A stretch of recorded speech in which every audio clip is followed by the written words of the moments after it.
ዛሬ ደግሞ ቲማቲም እንዴት ለረጅም ጊዜ አቆይተን መመገብ እንደምንችል እናያለን። በመጀመሪያ የምናስቀምጥበትን ጃራችንን በደንብ ፓስቸራይዝድ እናደርገዋለን። ከዛ ውሃ እንጥዳለን። ጨው ያለው ውሃ እናዘጋጃለን። 2 ማንኪያ ጨው እንጨምራለን። እንደምናዘጋጀው መጠን ይወስነዋል። ስለዚህ እኔ ትንሽዬ ስለሆነች አቼቶ እንጨምራለን።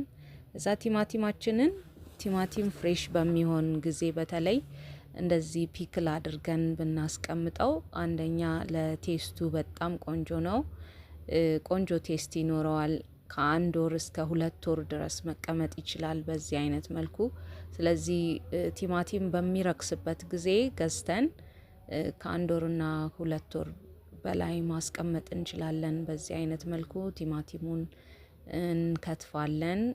እንትኑን ካወጣን በኋላ እዛ ውሃችንን በደንብ መፍላቱን ቼክ እናደርጋለን። ነጭ ሽንኩርት ያስፈልገናል። ቅመማ ቅመም የፈለግነውን መጨመር እንችላለን።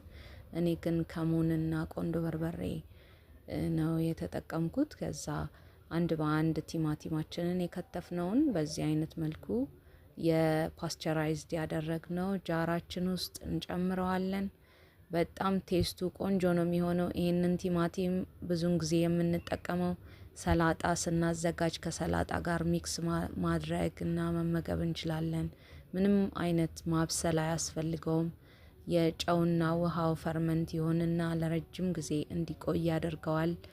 እና አቼቶ ስላለው ደግሞ በአቼቶ ባለው ኮንሰንትሬሽን ውስጥ ምንም አይነት ባክቴሪያ ማደግ አይችልም። ስለዚህ ቲማቲማችን ቆንጆ ፍሌቨር ይኖረዋል።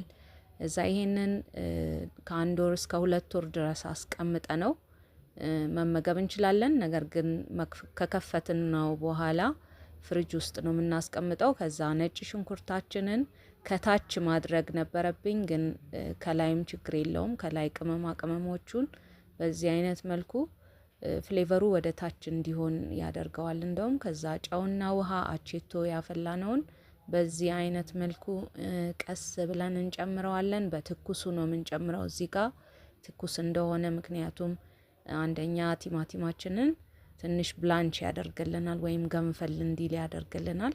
ከዛ ክድን እናደርገዋለን። እዚህ ጋር ጨው ስላለው ላስቲክ ብናደርግበት ይመረጣል። እኔ ከስር ላስቲክ ስላለው በደንብ አድርገን እንከድነውና ጨለም ያለ ቦታ ነው የምናስቀምጠው። ከ2 ወር እስከ 3 ወር ድረስ ይቀመጣል እንደዚህ ሆኖ።